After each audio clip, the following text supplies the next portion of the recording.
Shalom Bacha, qu'Akadosh Baruch Hu vous protège, il vous donne la santé, Bracha, Vatzlacha, V'gutagouf. Et on remercie Akadosh Baruch Hu pour chaque instant qu'il nous a donné à vivre. Nishmat Kol Hay, Al Kol Nishima V'Nishima. Pour chaque seconde qu'on respire, c'est un merci à Akadosh Baruch Hu. Il n'y a aucune limite pour remercier Akadosh Baruch Hu. Cette émouna de remercier Akadosh Baruch Hu, on l'a de Abraham, Yitzhak et Yaakov. Eux, que jamais ils ont posé des questions à Akadosh Baruch Hu. Avec toutes les promesses qu'Akadosh Baruch Hu, il leur a promis. Jamais ils ont dit pourquoi. Regardez la paracha de cette semaine. Yaakov Abinu alav shalom, le pauvre,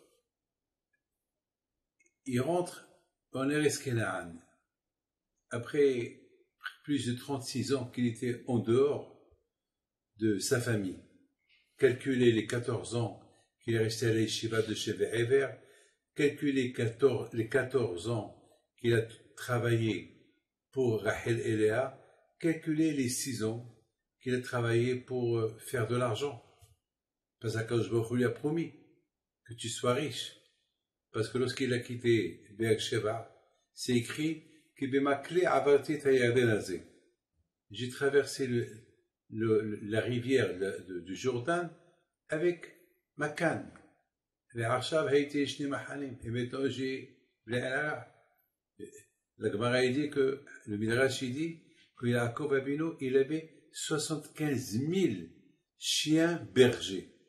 Alors imaginez-vous les millions de bêtes qu'il avait, shvachot, avadim, des servantes, il avait il avait du tout.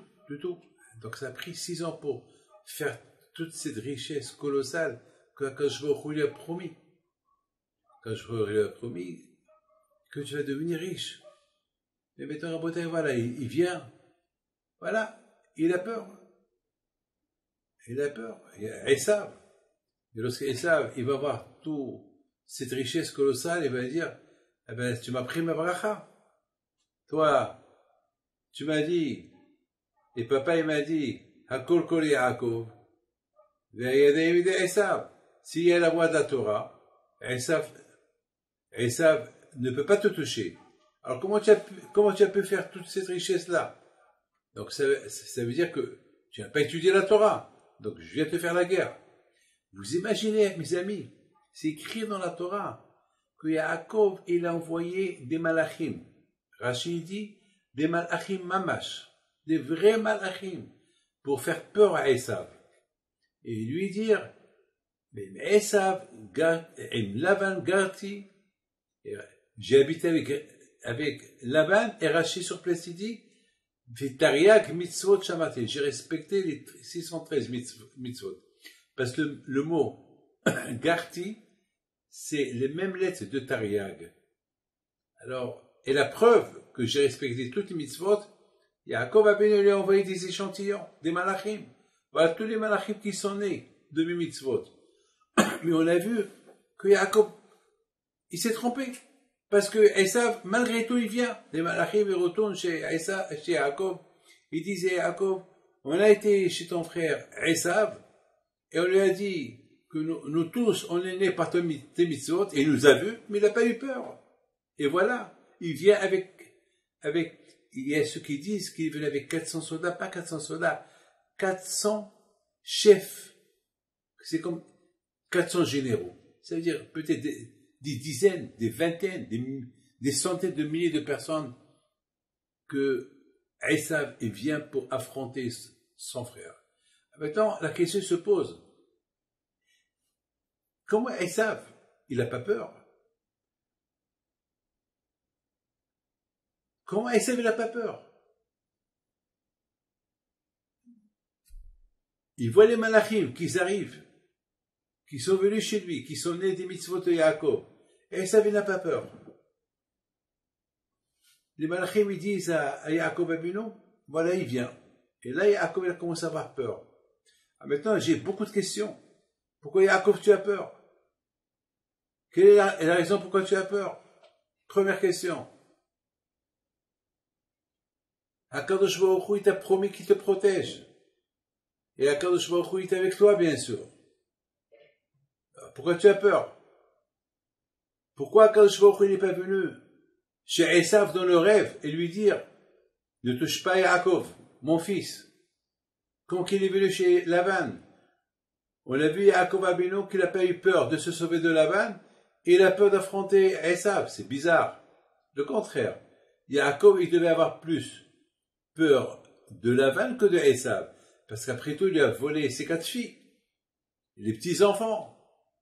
Attends, il est parti comme ça? Non, Yaakov, il n'a pas eu peur. Au contraire. Mais de Esav, il a peur.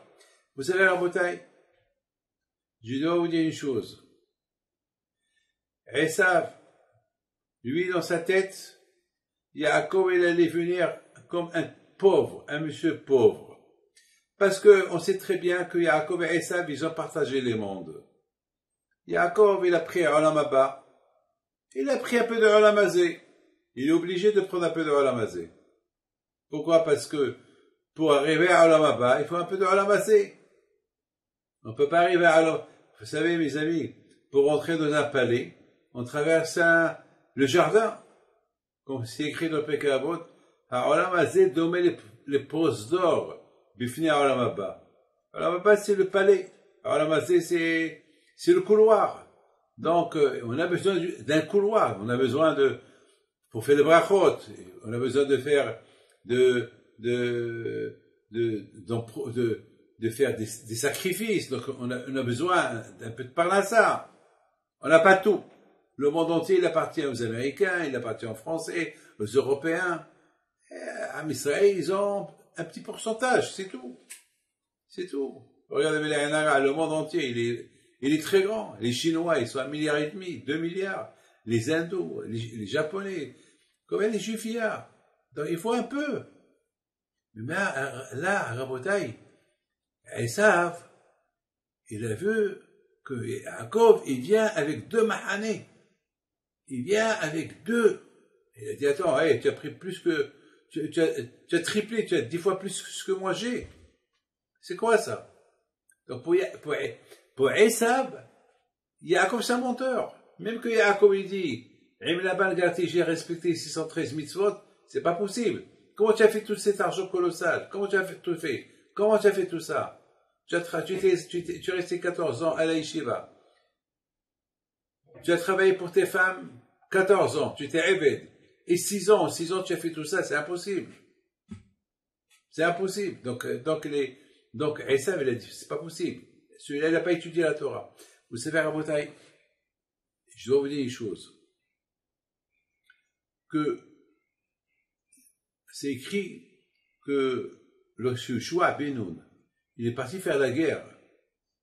La première guerre que Yoshua il voulait faire après la mort de Moshe Rabbeinu, un jour, il était en train de préparer la carte avec ses généraux, comment faire la guerre contre les ennemis, et voilà, il voit un malach avec une épée dans ses mains.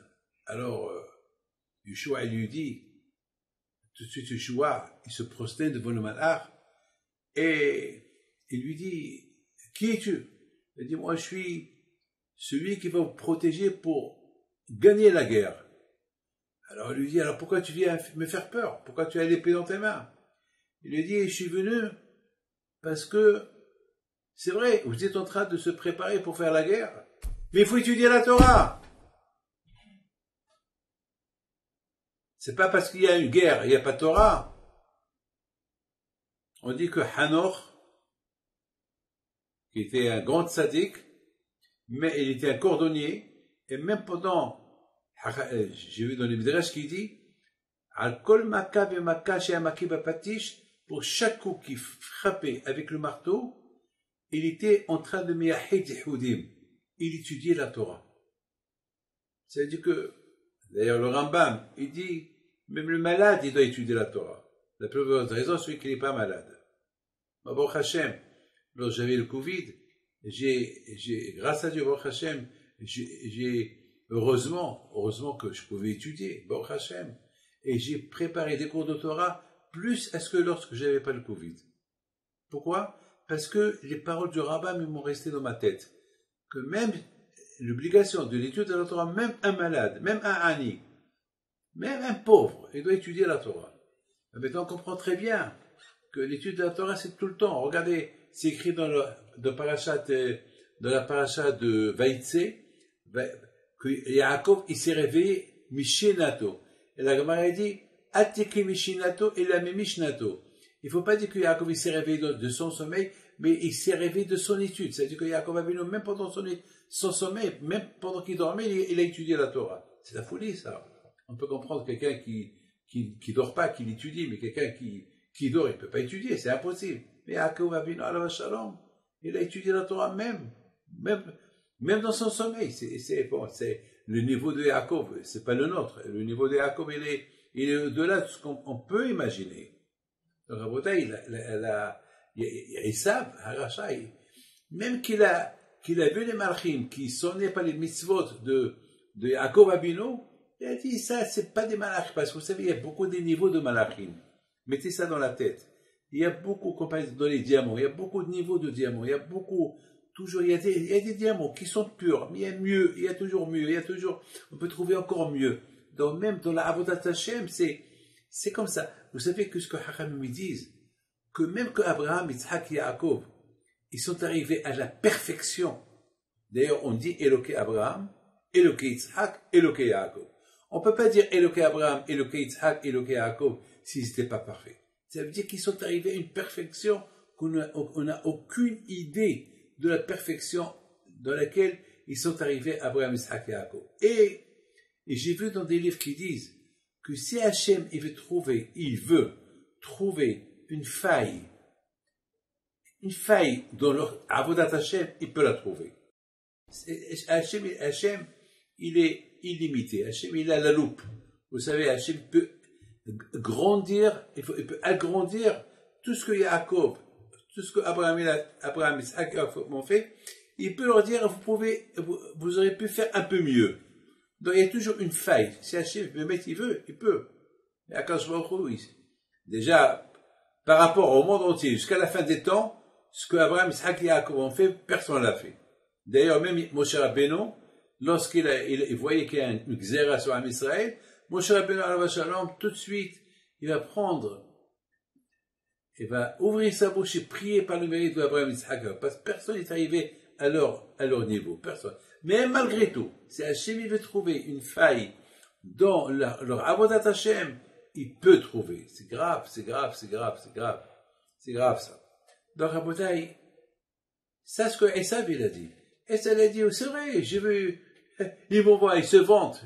Yaakov, il se vante. Ils m'envoient des malachim. Et alors, ces malachim-là, les malachim qu'il a respecté, c'est 113 mitzvot. Alors, comment il a fait toutes ces richesses-là? Et ça, c'est dur pour lui de comprendre, de croire que Hachem, il l'a aidé. Hachem, il l'a aidé. Hachem, il a envoyé le malachim chaque jour pour aider Yaakov Avinu pour devenir riche. Parce que Hachem, il voulait montrer à Yaakov Avinu. Hachem, il a voulu montrer à Yaakov Avinu que, avec l'étude de la Torah, il peut avoir tout. Vous connaissez l'histoire de Rabbi Shimon Bar Yochai. Une fois, ses élèves, ils sont venus chez lui, ils lui ont dit, on est très pauvres, tu ne peux pas nous aider à avoir un peu d'argent? Et Rabbi Shimon Bar Yochai leur a dit, oui, il n'y a pas de problème. Il les a pris dans un endroit, et Rabbi Shimon Bar Yochai, il a parlé il a dit, hé, Adama, terre, transforme-toi en diamant, en or, en argent. Et tout de suite, tout s'est transformé. Et il leur a dit, alors prenez ce que vous voulez. Ils étaient comme des fous. Ils ont commencé à ramasser des diamants, jusqu'à qu'il n'y avait pas où mettre encore un diamant. Il leur a dit, tout ce que vous avez pris, vous avez pris un pourcentage de votre olam haba. Un tout petit. C'est comme une goutte de l'océan. Ils disent, tout ce qu'on a fait, tout ce qu'on a pris, c'est rien qu'une goutte de l'océan. Il leur a dit oui. Mais j'ai peur pour vous que cet argent que vous avez pris, vous allez tout perdre. Alamaba et tout. Ils ont tout jeté. Ils ont dit, Rabbi, on veut rien du tout. On veut continuer à étudier la Torah. Elle leur a dit, alors venez. Vous voyez, Rabotai, que dans l'étude de la Torah, même dans les mitzvot, dans le kiyum mitzvot, il n'y a pas de limite. Il n'y a pas de limite. Donc, ça, ce que Esav, moi, c'est ce que j'ai pensé. L'argument de Esav, c'est pas possible que ce Yaakov-là, il est arrivé, parce que tout le monde parlait de la richesse de Yaakov. Tout le monde parlait de la richesse de Yaakov. C'est pas possible. Donc, tous ces malachim-là qui m'envoient, non, il aurait pu faire mieux. Il aurait pu faire mieux. En plus, il lui manque une mitzvah qu'il n'a pas fait. Kibud Abaim. Il l'a pas fait.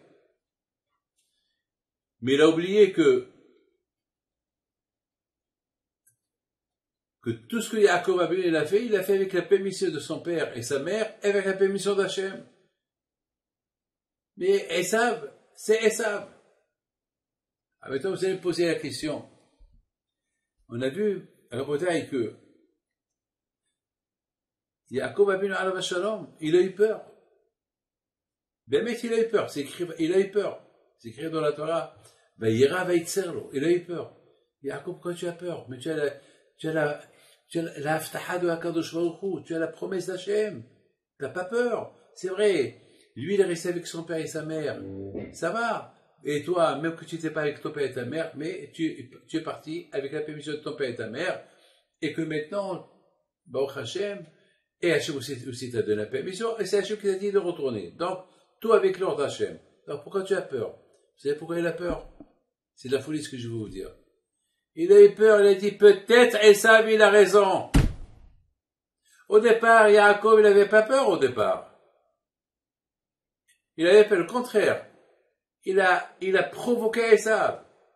Il aurait pu rentrer dans la terre de Canaan sans rien dire à Esav. Non, il n'a pas eu peur de lui. Il a envoyé des malachim, j'ai pas peur de toi.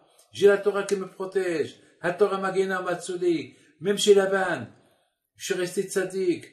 Alors, et maintenant, Baruch Hashem, j'ai réussi. Et lorsque les malachim, ils sont retournés, ils ont dit que Esav, il vient de faire la guerre. Il dit, comment ça se fait qu'il n'a pas eu peur de moi? Comment ça se fait qu'il n'a pas eu peur des malachim? Donc il a compris, il a dit peut-être, Esav, il peut avoir plus de force que moi. Pourquoi? Parce que il se peut. C'est vrai, la Torah dit Hakol Kol Yaakov, lorsqu'il y a la voix de Yaakov, et la Yadaim de Esav. Lorsqu'il y a la voix de Yaakov, lorsqu'il y a la voix de la Torah, Esav ne peut rien faire. Mais lorsqu'il n'y a pas la voix de la Torah, Esav peut faire. Ah, maintenant Yaakov a dit, si maintenant Esav vient, c'est que ma voix dans la Torah était faible. Et c'est ça qui l'a fait peur. Peut-être, j'ai créé des malachim à travers les missions que j'ai fait, mais peut-être j'aurais pu faire mieux. Je ne suis pas arrivé à la perfection, peut-être. Et pourtant, mes amis, plus tard, dans la Torah, on va voir une phrase spectaculaire. On voit une phrase qu'elle dit que Yaakov est arrivé Shalem. Si vous avez le temps, vous allez voir la paracha que Yaakov est arrivé Shalem. Et Rashi sur place, il dit Shalem begufo, Shalem bemamono, Shalem betorato. C'est-à-dire que même dans la Torah, il était Shalem. Même dans la Torah, il était Shalem, il était parfait. Il était parfait. Bono Sho'olam, c'est-à-dire que Yaakov Abinu, il était l'homme de la perfection totale. Mais lui, comme vous savez tous, les tzadikim, toujours, ils demandent à être plus, à être mieux. On dit, Rabotai, que Yaakov Abinu dit, quand est-ce que je vais arriver à être comme mes parents? Il avait cette volonté. Quand? Toujours, moi je dis ça sur mes grands-parents. Toujours, lorsque des gens ils me disent, oh Hachem, tu te comportes, tu fais comme tes grands-parents. Je veux dire, comme mes grands-parents. Aïe, aïe, aïe. Je suis très, très loin d'eux. Quand je vais arriver à être un jour, même un petit pourcentage, comme mes parents, arriver à être comme Abraham Pinto, c'est au moins rien que si j'arrive. Et j'ai vu dans un livre extraordinaire qui dit C'est quoi le mot yagi'u? C'est du verbe nigi'a, toucher. C'est-à-dire que Yaakov, il disait, est-ce que, halveille, pourvu, hein, que j'arrive à toucher, hein, à toucher, c'est-à-dire à faire un pourcentage de ce que mes parents, ils ont fait. Tellement que Yaakov Abinu était anab. Il voulait arriver. Et pourtant, il est arrivé. La Torah le confirme. C'est-à-dire que Esav a rachat, c'est un rachat. Peut-être rapporté, on a vu que quand il est venu chez Laban pour lui dire, attention si tu touches, si tu parles à Yaakov ou à Esav. Attention. Si tu parles à Yaakov, pardon. Mais Tov et Adra. Mais on n'a pas vu qu'Akash Baruch Hu, il est venu chez Esav pour l'avertir. Vous savez pourquoi Rabotai? C'est parce que Hachem, il voulait même pas s'approcher à Esav. Pourquoi? Parce que vous savez que dans les livres de Kabbalah, on dit que Esav, il était le petit-fils de Abraham Abinu, le fils de Yitzhak, petit-fils de Sarah, le fils de Rivka, frère de Yaakov. Il pouvait être comme les Avot HaKadoshim. On aurait pu dire Abraham, Yitzhak, Yaakov, Esav. C'est-à-dire que Esav, il avait la tête sainte. Esav il était au niveau spirituel très très élevé. Malheureusement, c'est son corps qui l'a abandonné. Mais Esav, il avait des hasagot. Il pouvait être un grand. Parce que quand même, il habitait chez Abraham, Yitzhak, et son frère c'est Yaakov. Il pouvait. N'oubliez pas qu'il était dans le ventre de sa mère. Il était avec Yaakov Abinu. N'oubliez pas, il a été conçu par Yitzhak et Rivka, les deux tzadikim. C'était pas n'importe quel Esav. Et d'ailleurs, il a eu le zérout que sa tête, elle a été enterrée dans Ma'at Marpella. La tête de Esav, elle a été enterrée dans le Ma'at Marpella parce que sa tête était sainte. Et Esav, c'est pas... Esav, regardez dans la Torah combien Esav, il a pleuré avec sa tête. Il a versé des larmes. Il voulait une prière, il voulait une bracha. Et regardez dans la paracha d'aujourd'hui. Regardez comment Esav, à un moment donné, lorsqu'il a embrassé Yaakov, une fois qu'ils se sont rencontrés, il a embrassé Yaakov, il a dit, je vais rester avec toi. Yaakov lui a dit, non, je peux pas. Tu ne peux pas rester avec moi. Non, tu ne peux pas rester avec moi.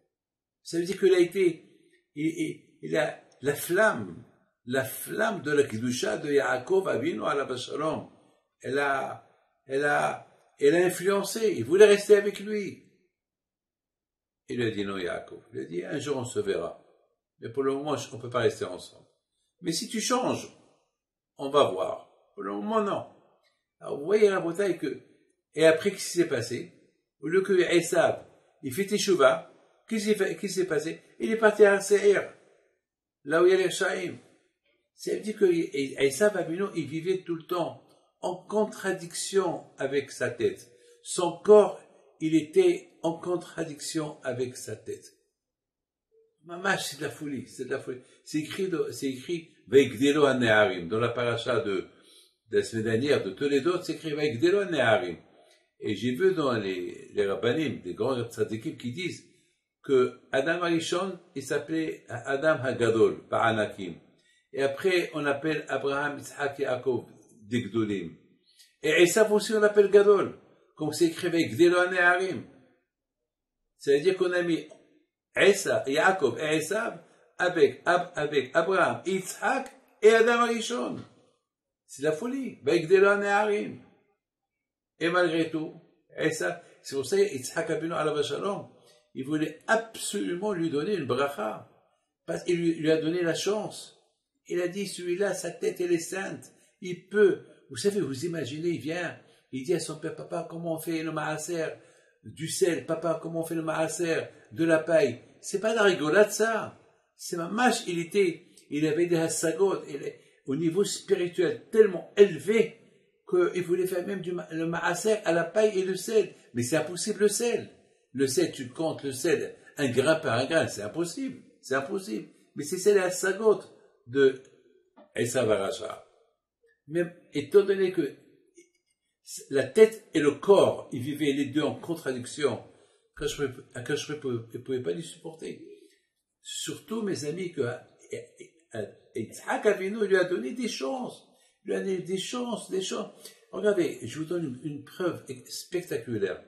Mais regardez, mais vous allez voir. C'est écrit dans la Torah que Esav, une fois que Yaakov lui a volé les brachot, et il entend que Yitzhak, il dit Yaakov, mon fils, ne reste pas là, va chez Lavan, il a 2 filles, prends une de ses filles. Et après, il a fait une bracha, il a fait une belle bracha. Écoutez bien. Et après, Yaakov est parti. Alors je me suis posé une question. Pourquoi Esav, il n'a pas posé des cris? Hé papa, non seulement que tu as fait la bracha tout à l'heure à Yaakov, la bracha qu'il m'a volée, mais tu as dit Gamba Ochiye, ça veut dire que tu as été d'accord avec la bracha. Et maintenant pour la deuxième fois, tu lui donnes une bracha et tu lui dis quel Shaddai, et Hachem te protège, papa. On n'a pas vu que Esav, il a fait des cris, il a crié, il a fait une guerre pour ça, non. Finalement, Esav, lorsqu'il a entendu que les brachot qu'il a reçus, Yaakov, c'est des brachot spirituels, et que tant que tu n'étudies pas la Torah, tu domines Esav, et lorsque tu n'étudies pas la Torah, c'est Esav qui te domine.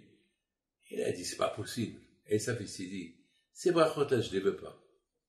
Parce que de toute façon, combien Yaakov, lui et ses enfants vont étudier la Torah? Un jour, ils vont s'affaiblir. Et le jour qu'ils vont s'affaiblir, allez, je vais le combattre, je vais l'éliminer. C'est comme ça que Esav, il voyait les choses. C'est la raison pourquoi maintenant il n'a pas crié. Lorsqu'il entend que Yaakov, il reçoit une autre bracha de Yitzhak, il n'a rien dit. Pourquoi? Il a dit, c'est des brachot spirituels. Je te donne, Hachem qui va te donner la terre, papa. Allez, tout ça. Et en plus, pour habiter en Israël, il faut faire le maaser, il faut faire la trauma, il faut construire le Migdash, il faut faire ça, il faut faire la Shemitah. Non, ça m'intéresse pas Israël. D'ailleurs, il est parti sur Israël. Il est parti à RCL. Il a tout de suite quitté Israël. Il voulait pas respecter les mitzvot d'Israël. Ça veut dire que Esav, il vivait en contradiction. Bon, et c'est pour ça que il l'aimait pas. C'est écrit dans le prophète que Hachem, il aimait Yaakov. Il détestait Esav. C'est grave que Hachem, il dit au prophète que j'aime Yaakov, je déteste Esav. Et pourquoi Hachem, il détestait Esav? Parce que Esav, il connaissait la vérité. Esav, il a habité avec Abraham, Yitzhak, Yaakov. Il a habité avec la yeshiva de Shem Ever, avec Rivka sa mère. Et il est resté comme ça, en contradiction avec soi-même. C'est de la folie. C'est pour ça que je ne pouvais pas lui parler. Même dans le rêve, dans le rêve, il ne voulait pas, il le détestait. Et en plus, pourquoi voulez-vous que Hachem il donne ce mérite à Esav, il lui vient en rêve. Alors que Yaakov c'est un tzaddik. Yaakov, la Torah va le protéger. C'est vrai que Esav, dans sa tête, il a dit, peut-être, pour que Yaakov ait fait toute cette richesse colossale, c'est que il a donné de son temps pour faire tout cet argent-là. Alors, il aurait pu faire plus. Mais Hachem, qui connaît la vérité, Hachem, il sait que Yaakov Abinu était Shalem, comme que la Torah le confère plus tard. Donc, finalement, Akash il a dit, pourquoi je vais vous dire chez Shora Sha'ala? D'ailleurs, Hachem, il en voulait un peu à Yaakov. Vous savez que le Midrash, il dit que Hachem, il en voulait un peu. Et à cause de Yaakov, on est puni. Parce qu'il a dit à Esav, son frère, Abdecha Yaakov, Abdecha. Et en plus, il s'est prosterné devant lui. Akash a dit, tu te prosternes devant lui? Alors je vais t'apporter Haman qui va tuer tous les Juifs. Et qui va sauver tous les Juifs? Celui qui ne s'est pas prosterné devant lui. Et qui ne s'est pas prosterné devant Haman? C'est Binyamin. et Binyam, il n'était pas couronné. Ça veut dire quoi, qu'Akadosh il n'était pas d'accord de cette rencontre de Yaakov et Esav. Ils n'étaient pas d'accord. Pour Akadosh Baruch Hu, c'est quand même, c'est presque un Hilul Hashem. Comment, Yaakov, moi je t'ai promis que je te protège. Qu'est-ce que tu envoies des malachim à Esav? Pourquoi je t'ai promis que je te protège? Alors, Akadosh Baruch Hu, il a puni Yaakov. Quelle punition il a fait? La peur qu'il a eue. Ben, peut-être il a raison à Esav. Peut-être tous ces malachim. Peut-être je ne suis pas arrivé à la perfection. Alors que Bémet, il était parfait. Comme que la Torah le confirme plus tard. Mais, Yaakov Abinu alav shalom, il a, comment ça s'appelle, il a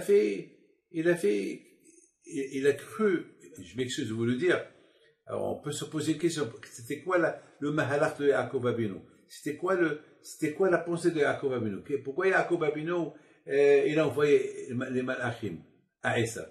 Je pense que Yaakov Abinu, il a voulu simplement donner un enseignement à Esav. Quel enseignement il a voulu donner? Esav, moi j'habitais avec Laban, le rachat, et toute la ville c'était l'Achaïm.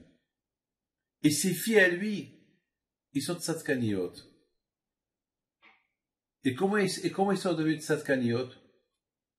Vous savez que j'ai vu dans un midrash qui dit comment Rivka était tzadeket. Rivka, elle a habité dans une ville des idolâtres. Son père Bituel, c'était un grand idolâtre. Lavan, il se prenait pour un prêtre. Lavan, il était le plus grand prêtre et rachat idolâtre du monde de l'époque. Et Rivka était tzadeket. Et j'ai vu dans des livres qui disent que Abraham Abinu alav shalom,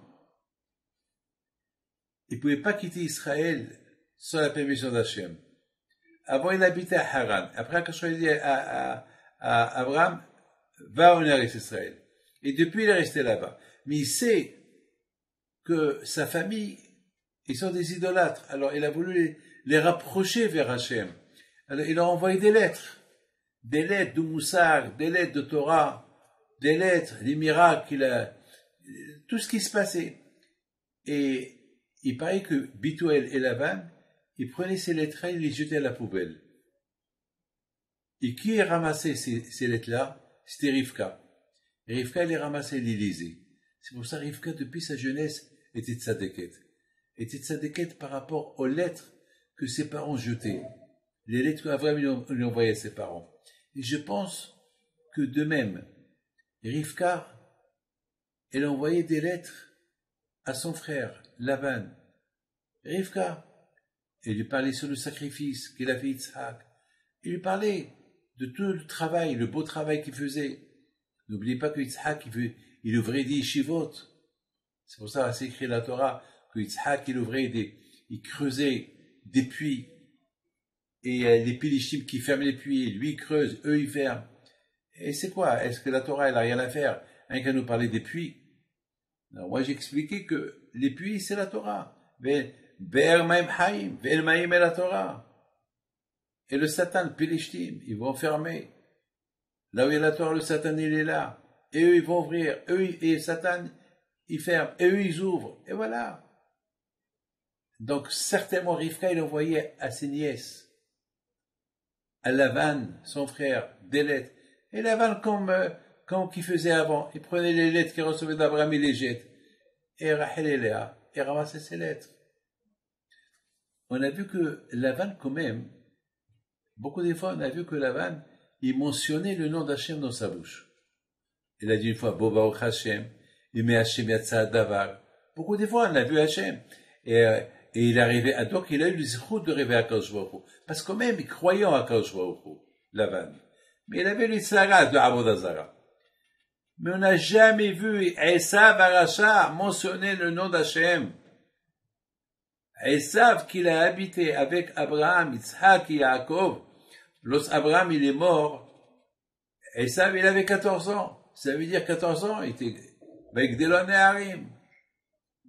Ça veut dire que Abraham Abinu, il a fait Habruta, il a étudié la Torah avec Esav. Esav il a étudié la Torah chez Shem Ve'ever. N'oubliez pas. Esav, il aurait pu être parmi les trois avot. Et c'est la raison pourquoi j'ai vu dans un livre qui dit que Abraham Abino alav shalom, il a vu dans sa névoie que Esav, il va être un rachat. Donc, il a laissé un testament qu'il y aura que Abraham, Yitzhak et Yaakov et leurs femmes, et pas Esav. Parce que entre vous et moi, on pouvait trouver une petite place pour Esav. Esav aussi voulait absolument être enterré là-bas. Mais Yaakov, il n'a pas voulu. Yaakov, il a acheté la place de Esav. Parce que vous savez, dans la Ma'arat Marpella, il y avait là-bas la place pour Esav. Il y avait Abraham et Sarah, Rivka, Yitzhak et Rivka, Yaakov et Esav. Parce que Esav, c'est Yaakov. Il devait être un Av, un patriarche. Mais parce qu'il était rachat, son corps n'a pas été enterré. Il n'y avait que sa tête qui a été enterrée entre les pays de Yaakov. Rabotai, avec tout ce que Esav pouvait être, comment voulez-vous qu'Akash Baruch Hu, il lui donne cette chance-là de lui venir en rêve? Jamais. Rabotai, il faut savoir les choses. Aujourd'hui, on est dans une génération, combien il faut faire attention aujourd'hui. Aujourd'hui, combien il faut éviter des rencontres comme ça. Des rencontres des gens qui connaissent qui est Hachem. Ils ne mentionnent pas le nom d'Hachem dans leur bouche. J'ai expliqué ce matin au Kollel qu'Akash Baruch Hu était un peu pas très d'accord avec Yaakov de rencontrer Esav. Parce que, qu'est-ce que tu veux voir? Un rachat? Ben, si tu le rencontres au hasard, d'accord. Mais toi, tu cherches à le voir. Pourquoi? Tu vois un rachat, à ce c'est à quel point un rachat. Et on a vu, dans la page de cette semaine, on a vu comment, dès que Esav est venu, et il cherchait les femmes.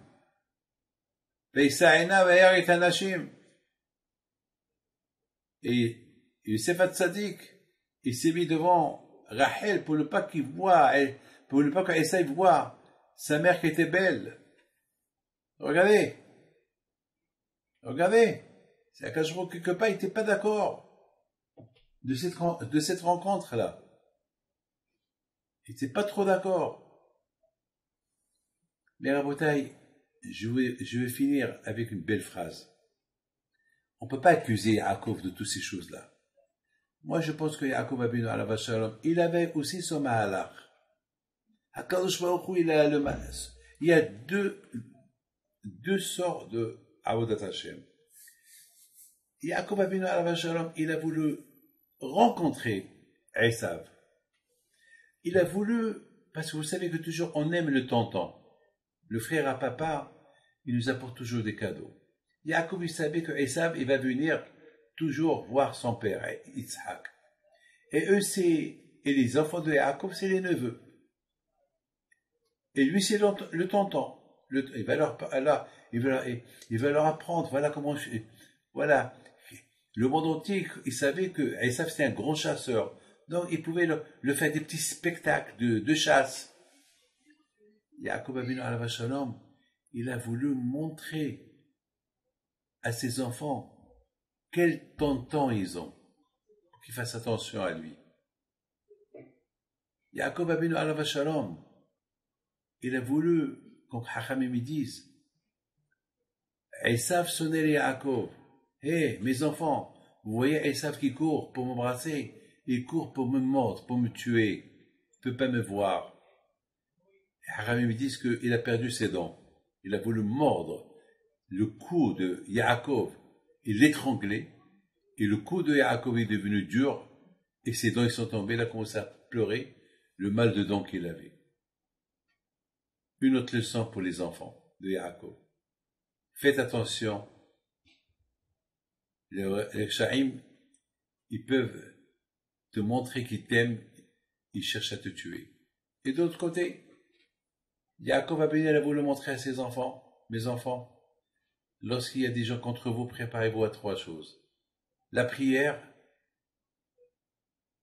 pour qu'Hachem il enlève la xéra.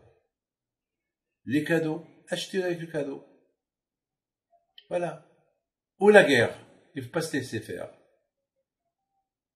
Voilà, il faut se défendre. Ou bien, Yaakov il veut aussi leur montrer, leur apprendre un autre enseignement. Lequel? Que dans la vie, un jour, on va être obligé d'habiter à gauche et à droite dans l'exil. Et on va habiter avec tout le monde. Il faut savoir coopérer avec eux. Ça veut dire vivre avec eux, mais n'apprenez pas d'eux. Voilà, maintenant, vous voyez comment il est Esav. Vous le voyez, n'apprenez pas de lui. Et bah, Baruch Hashem, comme aujourd'hui, on habite en France, on habite en Amérique, on habite au Maroc, on habite partout, Baruch Hashem. Am Israël, il suit sa Torah. Voilà, aujourd'hui, mes amis, on est avec Israël aujourd'hui. Il y a malheureusement aujourd'hui l'Israël, aujourd'hui, avec le gouvernement que nous avons aujourd'hui, c'est presque anti-Torah, anti-religion, anti-tout. Ils veulent permettre tout. Ils veulent permettre tout. Au moins en France, en Amérique, à gauche et à droite, même au Maroc,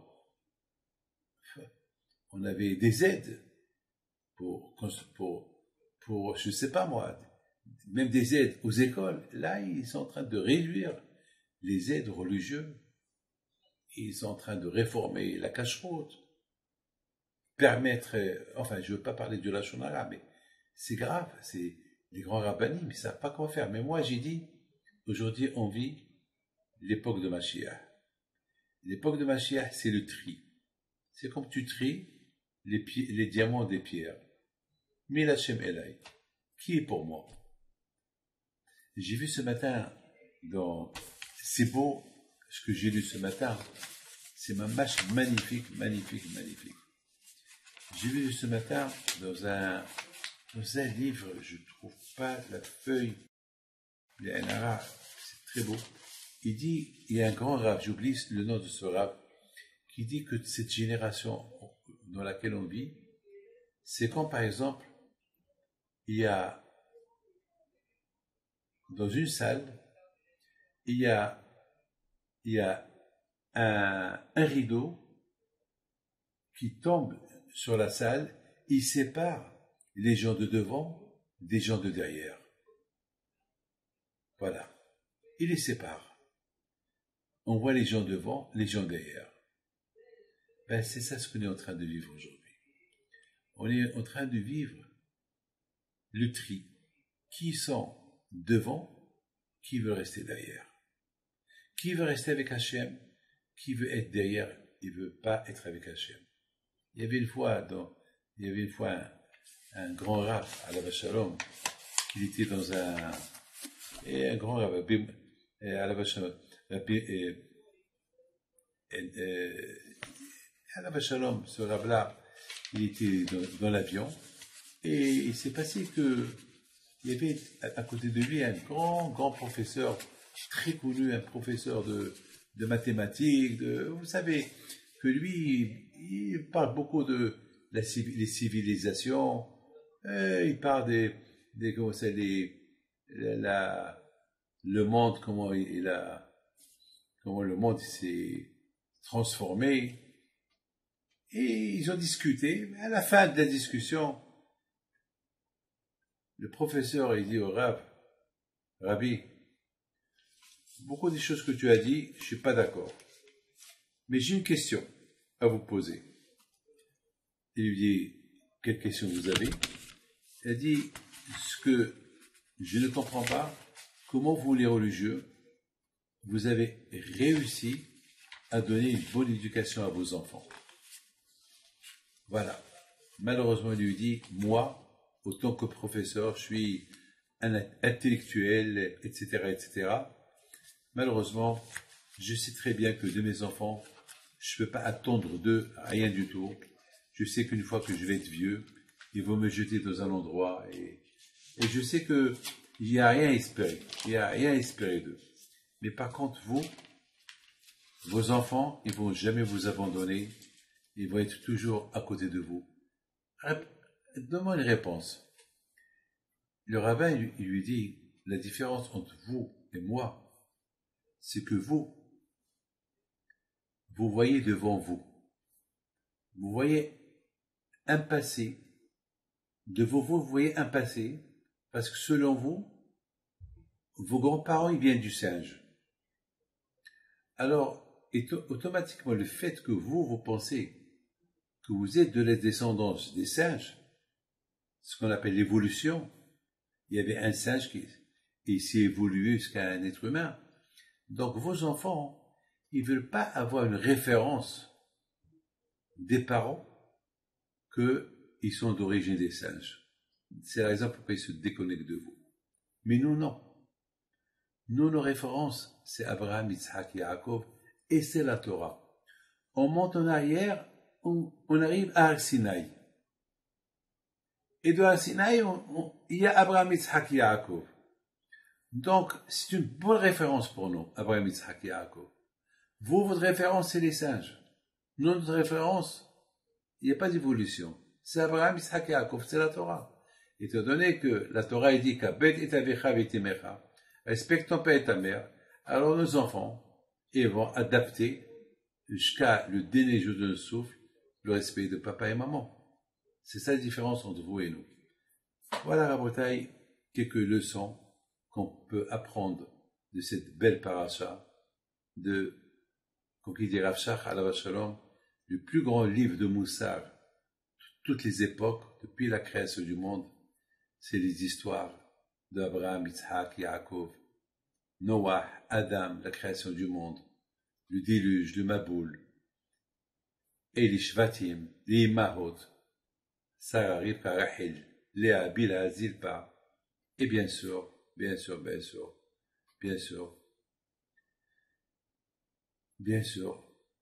jusqu'à la mort de Yaakov Abinu. Vous savez que l'âme Israël en Égypte, la Torah qu'ils ont étudiée là-bas, c'est quoi?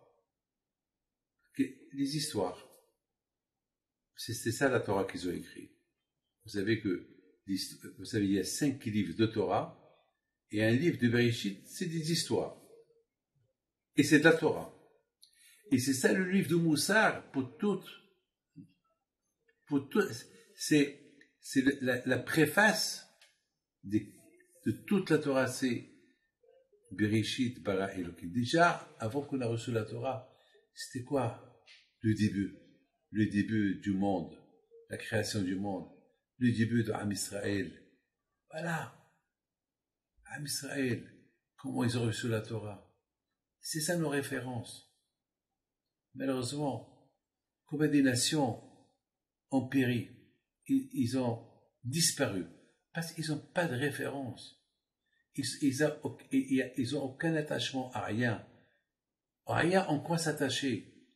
Am Israël, il est attaché à la Torah, il est attaché au Avot, il est attaché au Tzadikim, il est attaché à la Emouna, les pèlerinages des Tzadikim.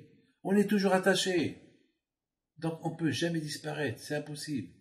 Mais ceux qui veulent se déconnecter de cet attachement spirituel, bon, c'est ce qu'on appelle la Shoah. La Shoah, il y a la Shoah physique, il y a la Shoah spirituelle. Voilà, que Hachem vous protège. Amen Keratzon.